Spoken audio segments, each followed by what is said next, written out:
La disparition d'Éric Chardin a profondément marqué le monde de la musique française, connu pour son talent d'auteur-compositeur et son duo emblématique avec la chanteuse Stone. Il s'est éteint le dimanche 29 avril 2012, à l'âge seulement de 69 ans. Il est mort des suites d'un cancer des ganglions qui avait été diagnostiqué en janvier de la même année.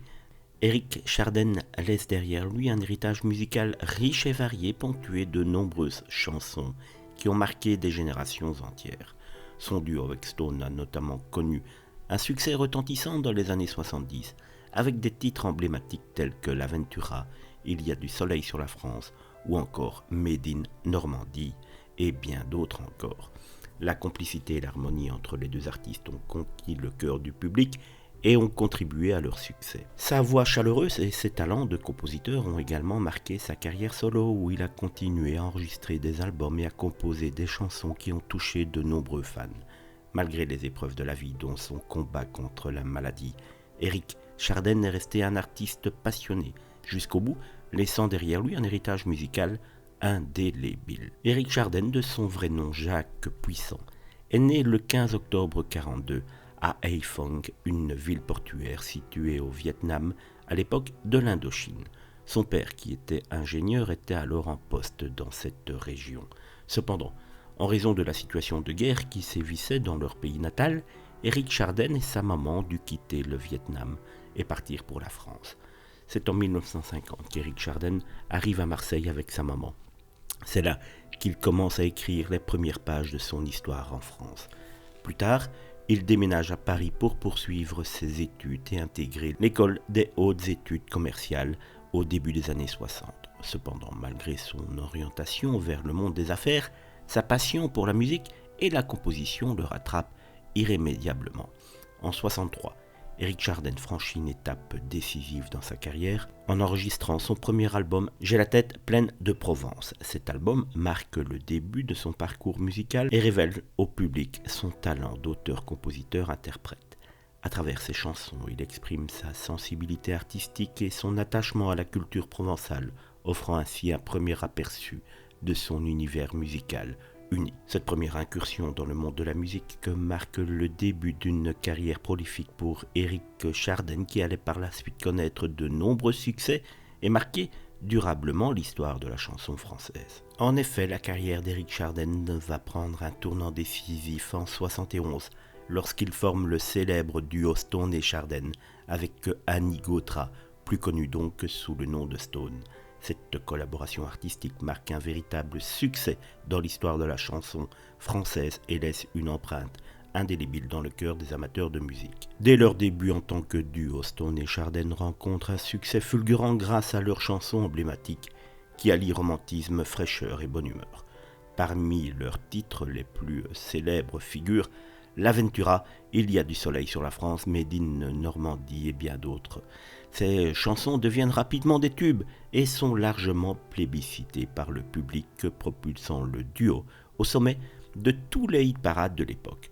Ce qui fait le charme de Stone et Chardin, c'est non seulement la qualité de leur composition musicale, mais aussi leur complicité à l'écran et sur scène. Leur alchimie artistique se reflète dans leurs prestations scéniques où ils partagent avec le public des moments d'émotion et de joie communicative. Leur capacité à transmettre des émotions authentiques et leur énergie débordante font de chaque représentation un véritable spectacle. Au fil des années, Stone et Chardin continuent d'enchanter leur public avec de nouveaux succès et de nombreuses collaborations artistiques. Leur duo devient une référence incontournable dans le paysage musical français des années 70, marquant ainsi toute une génération par leurs mélodies entraînantes et leurs textes poétiques. Après la séparation du duo Stone et Chardin en 1975, Éric Chardin poursuit alors sa carrière en solo. Avec un certain succès, il continue de composer et d'enregistrer de nouveaux albums, explorant différents styles musicaux et laissant ainsi sa marque dans l'industrie musicale française en tant que chanteur à part entière. En 1979, Éric Chardin connaît un nouveau succès avec la chanson disco intitulée « L'été sera chaud », coécrite avec un certain Didier Barbelivien. Ce titre devient rapidement un hit et remporte un vif succès auprès du public, lui permettant de rester au premier plan de la scène musicale française. Parallèlement À sa carrière solo, Éric Chardin participe à des projets variés démontrant sa polyvalence en tant qu'artiste. Notamment, il compose le générique de la version française du célèbre dessin animé japonais Albator, le corsaire de l'espace.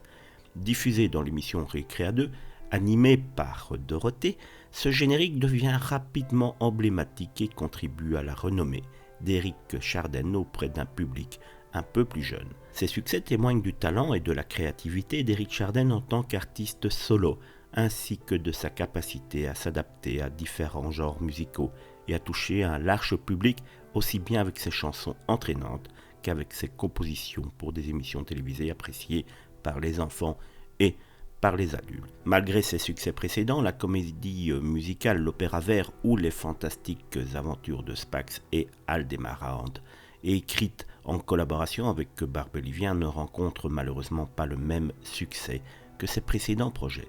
Cette œuvre, bien que prometteuse, ne parvient pas à trouver son public et reste plus confidentielle dans le paysage musical.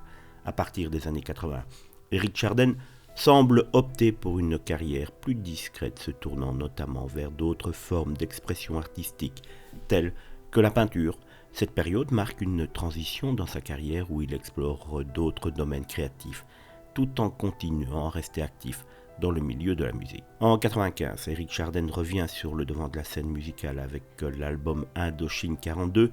Ce projet, qui évoque son enfance et ses souvenirs, propose de nouvelles versions de certains de ses succès passés, offrant ainsi une rétrospective de sa carrière tout en lui permettant de renouer avec son public.